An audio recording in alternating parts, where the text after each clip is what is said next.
Сайн байцгаана уу? За шинэ номын имжлэг тавтай морил өнөөдөр бас өөрийнхөө нэг хайртай зохиолч болох Харуки Муракамигийн номнуудыг ранглахаар бэлдсэн байна. За тэгээд энэ хүн бол миний уран зохиол хайртай байдаг шалтгаануудын нэг, миний хамгийн дуртай зохиолчдын нэг бол яа харахгүй мөн байгаа. Харуки Мураками бол одоо Японоос хамгийн их танигдсан алдартай зохиолч байгаа. Тэгээ 1949 онд төрсөн. Бага наснаасаа уран зохиолд маш их дуртай байсан. Гэхдээ дотоодынхоо Японы уран зохиолыг биш илүү барууны уран зохиолчд бас маш их уншдаг байсан. Тэгээ энэ хүн маань 29 нас хүртлэе болохоор нэг jazz club bartender хийдэг байж байгаад за тэгээ 30 хүрэхээ алдад 29 наснда хамгийн анхныхаа зохиолыг бичиж эхлээд ингээд зохиолч болох замналаа эхлүүлсэн. Тэгээ одоо болтол идэвхтэй уран зохиолоо туйрвдаг ийм зохиолч хүн байгаа. За нийтдээ бол 34, 5, 30 номтой. Тэгээд миний сая энэ бичлэгийг хийх гээд номнуудаа ингээд ойсон номоо ялгаж үзсэн чинь нэг 10 хэдэн номыг нь бол би уншсан юм байна. Тэгэхээр нэг 50% орчмоос нь уншсан гэх юм уу. Тэгээд Муракамигийн номыг 3 хэсэгт хувааж болно гэж би бодож байна. Энэ нь болохоор уран зохиол дотор болохоор роман, тэгээ богино өгүүлэг бас Мураками нэлийн бичдэг. Тэгээ богино өгүүлгүүд, роман, за тэгээд уран зохиолын бус гэсэн ийм 3 төрлөөр хуваадаг байгаа. За тэгээд роман дотор бас миний бодлоор бол ингээд хоёр чиглэлээр романа Мураками бичдэг. Нэг нь болохоор реалист төрлөөр, нөгөөх нь болохоор сюрреалист төрлөөр. Тэгээд миний хувьд бол аль алийг нь унших дуртай. За тэгээд номоо ярангаа илүү дэлгэрэнгүй цааш нь яриад явъя гэж бодож байна. Тэгээд Муракамиг уншихад төрдөг тийм нэг гоё сэтгэл гэж байдаг. Муракамиг ингэж бичсэн байлээ. Master of Simplicity гэсэн байсан. Энэ нь болохоор ингээд энгийн зүйлсийг ингээд гайхалтай илэрхийлдэг хүн гэж одоо гэх юм уу? Бас ингээд уншижсэн бол тийм байдаг штэ, нэг амар энгийн юмыг нэг сонь нушаадж байгаа юм шиг хэрнээ тэрийг нэгээ салж чадахгүй, яг чиний доторхыг ингээд гаргаж хэлж өгöd байгаа юм шиг тийм мэдрэмж төрүүлдэг учраас Муракамигаас хүмүүс ингээд салж чадахгүй айгүй хүншдэг ах гэж би боддог. За тэгээ надаа одоо номын хэлбэрээр байгаа нь бол нэг юм 5-6 ном байгаа. Тэгээд бусад уншсан номууд болохоор зарим уншсан номоо ингээд хүнээс авч уншсан, эсвэл хүнд өгсөн. Тэгээд Муракамигийн номнууд болохоор англи хэл дээр олдохдоо амар илбэг байдаг. Тэгээд PDF-ээс олдохдоо амар илбэг байдаг. Гинтер гээд ерөнхийдөө ингээд ном бус хэлбэрээр нэлээд олон номыг нь уншсан юм билээ. Тэгээд би өнөөдөр юугаа ранга яаж хийж байгаа гэх юм бол tier list бэлтгэсэн байгаа. За тэгээд тэр tier list-ээрээ одоо ингээд юугаа хийх байгаа. Ранга хийн. За тэрнээс өмнө би одоо screen record хийх хэрэгтэй. Тэгээд та нарт дэлгэцээ шеэрлэнгүүтээ одоо би яг юу яриад байгаагаа тайлбарлая заяа. За энд харагдаж байгаа лист бол миний бэлдсэн одоо лист байгаа. Тэгээд энэ дээр хамгийн дээрээс нь одоо миний хамгийн шилдэгт орох ном. Тэгээд гайхалтай, үзэсгэлэнтэй. За дараагаар нь хэрвээ зөвхөн Муракамид дуртай бол уншихаар төрлийн зохиол.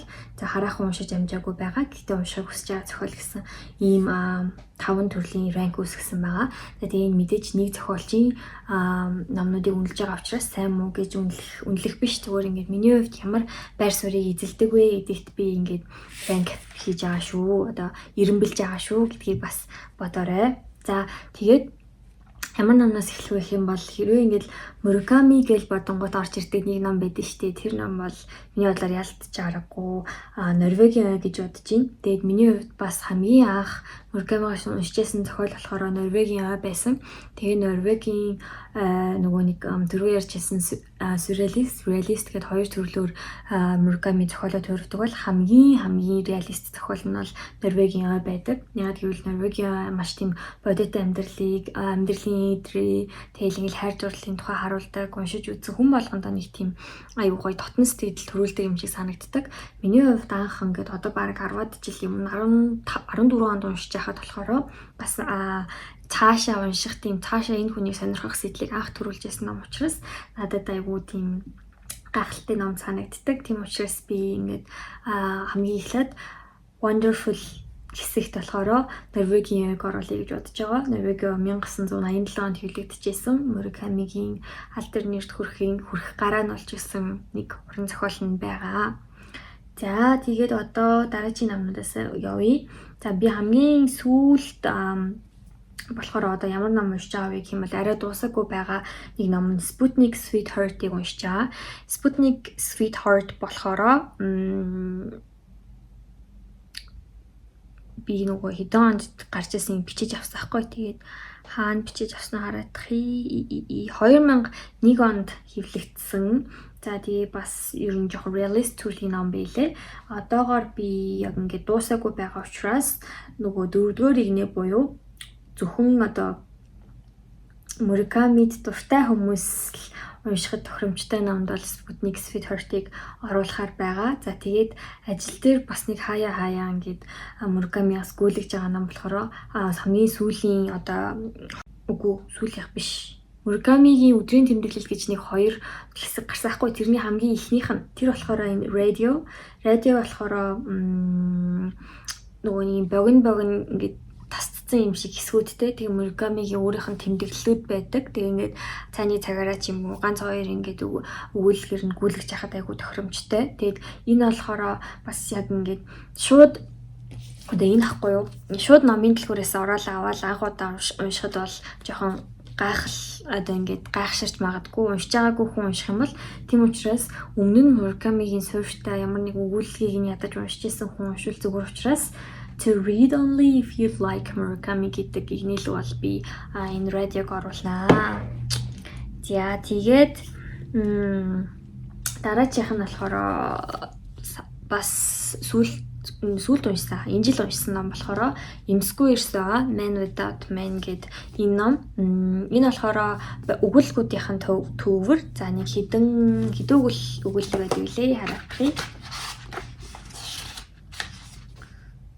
7 өгүүлбэрийн төврийг ингээд нэгтгээд Man Without Man гэдэг ном болохоор 2017 онд гарч ирсэн. За тэгээд энэний нөгөө хамгийн ихний өгүүлбэр нь Drive My Car гэдэг өгүүлбэр байдаг. Тэгээд энэ Drive My Car болохоор нөгөө нэг кино болж гарч ирсэн. Тэгээ эхлээд уг нь бол өгүүлбэрийг нь уншаад тэгээ киног нь үзүүл гоё. Гэхдээ миний хувьд болохоор эхлээд киног нь үзчихэд тэгээд энэ Эмсгүй эрсийг энэ жил уншсан байхгүй. Тэгээд тэр дотор нөгөө Drive My Car байгаад уншсан чинь яаж энэ өгүүлбэрийг тийм юм гоё кино болгосон юм болоо гэж би бол бас их гайхширсан. Тэгээд за энэ 7 өгүүлбэр болохоор бүгдээрээ нөгөө өөр ингэсэн өвөрмөц онцлогтой нэг тийм өвөрмөц нууцлаг ертөнцүүдийг агуулдаг. Тэгээд өнгийн өдөр тутмын амьдралыг харуулдаг хэрнээ нэг тийм зохиолчийн цаанаасаа нэг тийм чамин чимэгтэй гой зүйлс айгүйх байсан. Тэгээд уншихад үзэсгэлэнтэй байсан. Тийм учраас би Эмсгүй эрсийг бол миний хувьд үзэсгэлэнтэй буюу 3 дугаар листэнд оруулах ном байсан. Тэгээд 3-т оруулж байгаа. За одоо биш дээ ямар ном гэх юм бол сүүл гарсан энэ ном биш дээ. За энэ харуулгаа би хамгийн not read yet дээр нь тавьчлаа. Энэ дээр нөгөө нэг юу гэж байгаа шүү дээ. Энэ чинь монгол хэл дээр юу лээ? Нэгдүгээр биеийн ганц тоо те first person singular. За first person singular болохоор 2020 онд гарсан. За бас ингээд богино биш ээ. Ер нь бол ингээд зүгээр өгүүлбэрүүдийн төвөрөхгүй юу. Тэгээд миний бодлоор ингээд Муракамигийн одоо романууд болохоор уншихад ингээд айгу урт тэгээд ингээд зарим нь ингээд surreal болохоор хүмүүст айгу тийм жоохон төрөгдүүлэхээр дундаас нь хайчиж магадгүй байдаг учраас ер нь Муракамид ингээд богино өгүүлбэрийн төвөр номнууд айгу их байдаг. Ингээд шилмэл өгүүлбэрүүдийн антологи ингээд нийлүүлсэн номууд энэ төр айгу их байдаг. За тэрний нэг жишээ бол яг энэ first person singular 2020 онд гарч ирсэн байгаа. Тэгээ энэ болохоор бас дотроо маш гоё өрмөц өгүүлбэрүүдийг агуулдаг. Тийм болохоор миний хувьд бол айгу үзэсгэлэнтэй гэдэг төрөлд бол ялтчгүй орохоор санагдсан. Тэгээд миний 3 дугаар лист рүү болохоор явж орж байгаа ном байна. За одоо энэ тага ном руу оръё. Kafka. За ингээд роман руу орж ийн. Зөв би ханаас ингээд зургуудыг хараа явчихж байгаа шүү заяа. За Kafka юу амар сонирхолтой. Нөгөө нэг surreal төрлийн нэг төлөвлөл ахгүй юу. Тэгээ Kafka дээр юу гардаг вэ гэх юм бол ингээд зэрэгцээ ертөнцүүдэд өрнөж байгаа үйл явдлууд ингээд тэр гол дөрүүд хамгийн эцэстээ нэгэн цэгт огтлцож байгаа тийм төрлийн тэгээд ер нь ингээ хүн хувь заяаныхаа эрхээр явдггүй эсвэл хувь заяагаа бүтээдэггүй гэдэг ингээд асуулт нь тойруу замаар ингээ хариулдаг юм шиг надад санагддаг. Тэгээд маш юм хачин хачин гэдэг нь болохоор weird заяа. Weird хэрнээ маш үзэсгэлэнтэй байсан. Тэгээд угаасаа уншаад ахаар ингээд хосдож байгаа юм шиг ингээд зогсохгүй цаашаага үргэлжлүүлээл уншаал байдаг амар сонирхолтой байгаа. За тэгээд миний хувьд бол Кафка ингээд нөгөө нэг юуны дараагаар уншижсэн. Норвегийн дараагаар Кафкаг уншихад ингээд Муракамигийн шууд шинэ ертөнц ингээ нэгдэж байгаа хгүй. Нөгөө нэг реалист уншижсэн романч нь бүр шал өөр юм сүррийл юм сонин дэлхийд ингээд үйл явдал өрнөд байгаа нь бол ингээд маш надад гайхалтай санагдчихсэн. Тэгээ тийм болохоор би 2 дугаар лист буюу гайхалтай руу энэ номыг оруулъя гэж бодож байгаа. Ийм байна. Харагдаж байгаа ном бол Dance гэж байгаа. Энэ болохоор бас түүний ингээд нөгөө нэг цуврал романуудын нэг аахгүй нэг Wild Sheep Chase билүү дээ. Би тэр уншиж байгаагүй. Тэгээ бас Dance-ийг бас уншиж байгаагүй. Гэхдээ миний хувьд нөгөө уншиг гэсэн листенд манд байгаа ном байна. Тийм учраас сүүлийн игнэ буюу энэ Not Read Yet гэдэг хэсэг лөө бол энэ Dance явж орноо. Тэгээ дараагийн номыг харъя. За энэ Birthday Girl гэж байгаа. Birthday Girl болохоор бас нөгөө нэг ингээд өгүүлбэрийн төвөр байгаа. Тэгээ Birthday Girl бол миний хувьд To read only if you like Murakami-аас өмнө нь ямар нэгэн зохиол уншаад сүртэй болоод энэ хүний зохиолын хэв маягийг мэддэг болоод уншия гэж хүсэж байгаа бол энэ өгүүлбэрийн төвөр рүү ороход зүгээр санагцсан. За одоо дахиад нэг том ном ирж байна. За харцгаая. Энэ бол Killing Commendator байна. За Killing Commendator болохоор монгол хэл дээр орчуулбал торгон цэргийн хорон даргын аллага гэдэг нэртэй тий. Тэгээд ийм хоёр ботном болж гарсан байгаа. Тэгээд ер нь бол ингээд юунууд нь романууд нь нэлээ ингээд зузаарал байдаг. Анх ч юм болохоор нөгөө pinball тэгээл энэ Dance энэ төр чинь нэг л юм романууд байсан бол ингээл жил ирэх тусам ингээ Муракамигийн романууд нэлийн уртсаал байгаа юм шиг надад санагддаг роман бичих нь.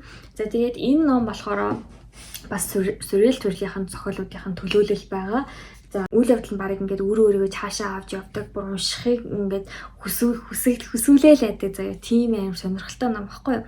Тэгээд энэ чинь монгол хэл дээр нэг орчуулгахдаа 1-2 нь жоохон зайтай гарч ирсэн. Эхлээл нэгийг уншиж дуусчаал бүр хоёрыг ингээл унших юмсан гээл бүр төрүүлж англиар нь унших гал тийм хүлээлттэй байсан төрлийн ном байсан. Тэгээ үйл явдлын хувьд бол надад бэстэй бүр үнэхээр амар бест санагдчихсэн. Тийм болохоор ингээ Killing Commendator-ыг болохоор Харуки Муракамигаас миний хувьд best гэдэг англи руу оруулж болохоор ном гэж үзсэн байгаа. За ингээд best маань тодорлоо. Тэгэхээр дахиад best орж ирж магадгүй. За юу ч гэсэн ингээд тавьчих. За тэгээ дараагийн намаа харъя. Дараагийн нь болохоор Blind Willow Sleeping Woman гэж байгаа. За энэ ном чинь 2006 онд гарч ирсэн. Тэгээ бас юм өгүүлбэрийн төвөр байдаг. Тэгээд одоо Мураками чинь ингээд 29 наснаасаа одоо болтол бичиж 29 наснаасаа бичиж эхлээд одоо болтол зохиолоо төрүүлж байгаа хэрэг энэ хүний ингээд энэ хүн бичих чадвар нь хөгжиж байгаа. Тэг бидний хувьд яг зэрэг уншиж явж байгаа учраас ингээд унших тусам илүү ингээд шинэ ертөнц надад нэгдэж байгаа юм шиг санагддаг. Тэгээд Мураками болохоор хэлэхдээ өөрөө ингэсэн байсан. Зохиол бол ингээд яг миний ажил би ингээд өглөө 4 цагт босоод 4 цаг зохиолоо бичээ, дараа нь спортоор хичээллээд, гадаагүйгээ жаз үзмөө сонсчоод орой дахиад 4 цаг, ерөнхийдөө ингээд өдөрт 10 цагийг зөвхөн бичлэхэд зориулдаг. Маш их хөдөлмөр гаргаж иж бичдэг. Тэгээд тэр бичлэгийг ингээд уншигчдад ирж байгаа нь өөрөө юм гахалтай хэлбэрээр тэр хүний хичээл зүтгэл ийм их гарсан учраас уншигчдад маш их сэтгэлд хүрдэг байх гэж би боддог. Тэгээд тэрний нэг төлөөлөл бол энэ Blind Willow Sleeping Woman гэдэг энэ өгүүлбэрийн төлөөлөл. Тэгээд гэхдээ би нөгөө нэг энд байгаа Beautiful дээр оруулсан хоёр нөгөө нэг роман биш энэ өгүүлэг гэхгүй. Man Without Man First Person Singularity болохоор үзэсгэлэнтэд оруулсан нь түрүү хэлжсэн энэ одоо зохиогчийн маань ингээд хөгжил дэвшил ингээд тэр хүнийг нас ахих тусам, туршлагажих тусам илүү юм гоё хүний сэтгэл рүү хүнийг ингээд ойлгоод ярилцж байгаа юм шиг зохиол байдаг. За тэгвэл энэ Blind Willow Sleeping Woman болохоор арай дээр үед түүний биччихсэн өгүүлбэр гэхдээ мэдээж бас айгүй гоё. Тийм болохоор би бол миний хувьд бол энийг зөвхөн Murakami-д дуртай бол уншихыг зөвлөх гэсэн тэр ном руу оруулъя гэж шийдсэн байгаа. Зя юм байна. Амар олон юм ярьсан уу би. Гэтээ ингээд tier list-ээр ер нь бол үнэлэхээр айгүй амар юм байна. Нөгөө нэг намайг гаргаж ирж ярьж мэрж одоо ингээд бичиг хийхгүйгээр шууд ингээд энэ screen record бол би харуулчих нь бол ер нь зүгээр юм байна. За After Dark-ыг би нөгөө нэг 2024 онд ямар ном унших вэ гэдэг бичлэг дээр оруулсан санагдчихэ. Тэгээ After Dark болохоор маш тийм intimidating, сонирхолтой, fascinating, тийм төрлийн роман байсан. Тэгээд романы хувьд болохоор бусад романаа бодвол тийм том, зузаан биш. Тэгээд ер нь бол гайгүй нэмгийн төрлийн 1 2 3 өдөрт уншчихаар тийм ном байсан. Тэгээ 2007 онд хэвлэгдэжсэн юм билээ. Тэгээ миний хувьд бол After Dark-ыг нөгөө нэг бичлэг дээр ярьжсэн шиг хүмүүс зөвлөөд тэгээ өөрт манд бас надад амар их таалагдсан учраас би бол энийг гайхалтай Murakami гэж төгсөн байгаа. Тэгээд Murakami-аас гайхалтай гэдэг игнэр рүү орж байгаа 3 дахь ном болж байна. За дараагийн номыг харахаар South of the Border, West of the Sun. Энийг чи монголоор юу гэж орчуулдаг лээ? Алтан нарнаас хойшин хилийн алтан нарнаас хойшоо хилийн дээсээс баруун та гэж орчуулсан байсан. Тэгээд би тэгтээ англиар нь уншижсэн. Ямар ч гэсэн тийг орчуулагдаад хэвлэгдсэн байсан. За энэ болохоор реалист төрлийн ном байгаа. Тэгээд реалист дотроо бас яг нэлийн дээр үед гарч исэн 1999 онд хэвлэгдэжсэн юм байна. Тэгээд Murakami нөгөө нэг өөрөө jazz club ажиллаулдаг байж байгаа зохиолч болсон гэд өөрийнх нь намтар дээр тэгдэг бол энэ одоо энэ South of the Border, West of the Sun дээр болохоор бас нэг jazz club ажиллаулдаг залуу анхныхаа хайртаа ингээд буцаж учирч байгаа. Ингээд баг Murakami өөрөө ингээд бичсэн юм шиг тийм мэдээж би үнэн хотлыг мэдгүй л гэхдээ яг нэг тийм сэтгэл төрүүлэхээр айгу хөрхөн тийм гоё роман баггүй юу. Тэгээ миний хувьд бол энэ айгу үзэсгэлэнтэй романд орно. Murakami-гаас тэгэхээр 3 дахь игнэнд орж байгаа. 3 дахь нам руу гарч ийна. За нэг 2 сүртэй ном үлдсэн. Энэ бол миний 2 Murakami-гаас дуртай ном баггүй юу. Нэг нь болохоор энэ Өнгөгүй Тазаки Цукури ба түүний он жилүүд. Англи нэр нь болохоор Colorless Suzuki Sakari and His Years of Pilgrimage гэдэг нэртэй. За дараачих нь болохоор Hard Boiled Wonderland and the End of the World гэдэг ийм нэртэй 2 роман үлдсэн байгаа. За энэ 2 роман миний хувьд хоёулаа энэ тэнцвүүс амар шилдэг роман гэж санагддаг. Hard Boiled Wonderland and End of the World нь болохоор бас түүний ихэнх үеийн зохиолуудын нэг байгаа. Тэгээд Murakami өөрөө хэлэхдээ миний бичлэгийн хэв маяг бол энэ зохиол төр хамгийн их гарсан гэж хэлдэг. Норвегийн бичгтээ яг реалист би яг жинхэнэ зүйл бодит зүйл бичнэ гэж өөрөө бүр зорж байгаад бичсэн. Харин энэ Hard Boiled Wonderland дээр болохоор яг зөвхөн өөрийнхөө бичлэгийн маяг шууд ингэж асгаж цутгаж бичсэн. Яг Murakami шууд мэдрэгддэг. Тэгээ уншихад бол амар сонирхолтой. Бас ингээ 2 төрлийн одоо ертөнцид зэрэг үйл явдал нь өрнөдөг. Ухамсарт болов ухамсарт бус амьдралыг ингээд зэрэгцүүлж харуулдаг ер нь дистопийн төрлийн тийм ном байсан. Тэгээд би энийг ингээд тайлбарлая гэхээр бас өмнөх нэг бичлэгээр ярьжсэн санагдаад байна. Тэрний линкийг холбъё. Тэгээд миний хувьд бол шууд нэгт орохоор ном учраас би Murakami-гийн best дээр Hard Boiled Wonderland and the End of the World-ыг шууд оруулж байна. Тэгээ энэ бол за тэгэхээр ингээд би 2 номыг best дээр орууллаа. Тэгээд нэг ном үлдчихлээ. Энэ болохоор Colorless Suzuki Sakari байна. За энийг болохоор бодол юм л да. Энэ бол жоохон realist төрлийн ном руу орох юм билээ. Тэгээд Colorless Suzuki Sakari би яг хаана оруулах гэдэг вэ гэх юм бол юун дээр Wonderful юм beautiful дээр оруулах гэдэг. Тэгээд миний бодлоор бол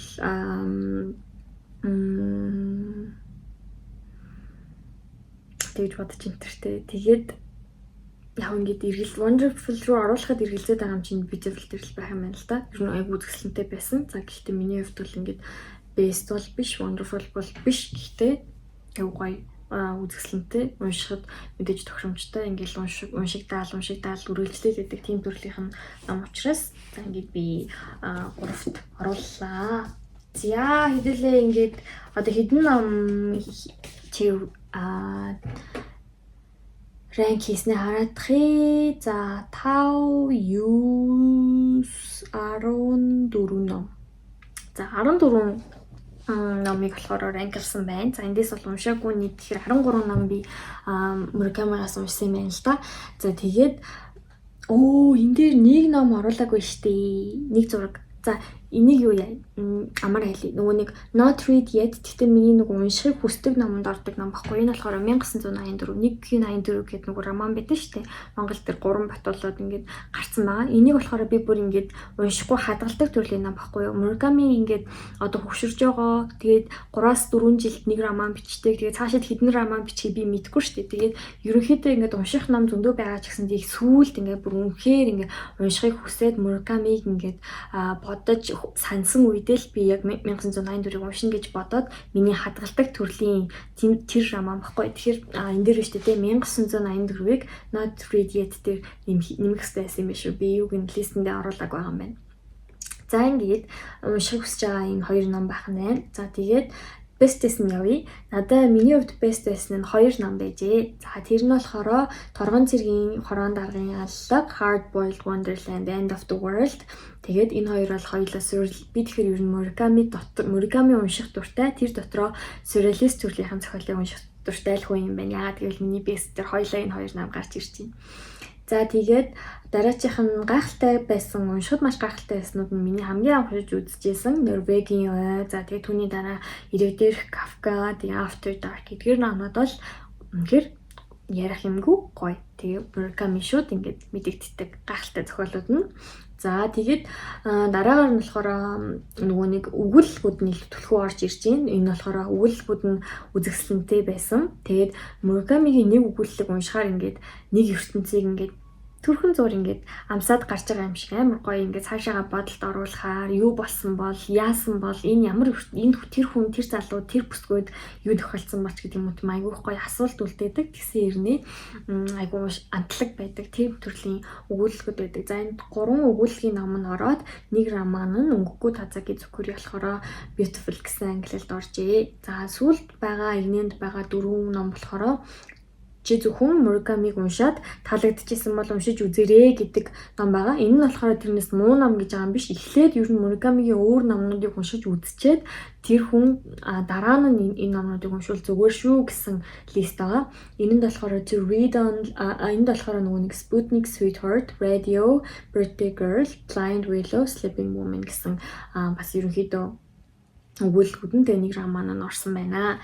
За ингээд өнөөдөр миний tier list-ээр үсгсэн. Тэгээд Харуки Муракамигийн уншсан номнуудаа ирэмбэлсэн номын бичлэг байлаа. Энд хүрээд өндөрлж байна. Тэгээд Мураками миний хувьд бол маш эрхэм. Тэгээд унших маш дуртай хүмүүсийн маань яалтчгүй нэг мөө. Би чинь юу screen record хийсэн мэт. Яна.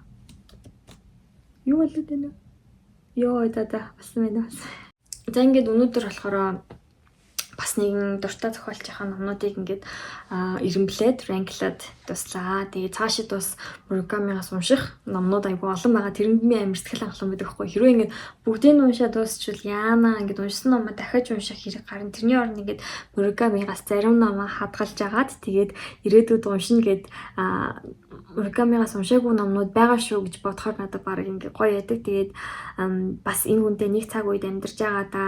Ер нь бол маш их талархаж явдаг. Тэгээ та нар бас Муракамиг дуртай ах гэж бодож байна. Муракамиг ингээд айгүй эмо тийм энгийн энтер гэж ярьдаг хүмүүс байдаг. Гэхдээ уншаад үзвэл яагаад ингээд олон хүн уншаад байдаг, яагаад шилдэг гэдгийг нь болохоор та ингээд ядаж дор хаяж нэг бүтэн номыг нь дор хаяж нэг бүтэн өгүүллийн төврийг нь уншиж үзэж яагаад ер нь бол ингээд Муракамиг шүүмжилж болно. Тэрнээс нааш ингээд мэдгүй ингээд одоо тийм ээ дүр эсгэж уншдаг эмо хүмүүс уншдаг зохиолч бол юусоо биш ингээд амар гайхалтай энэ хүний ертөнц энэ хүний ингээд бичлэгийн арга барил нь бол ингээд маш тийм хостож гайхалтай уншуулдаг тийм хүн байгаа.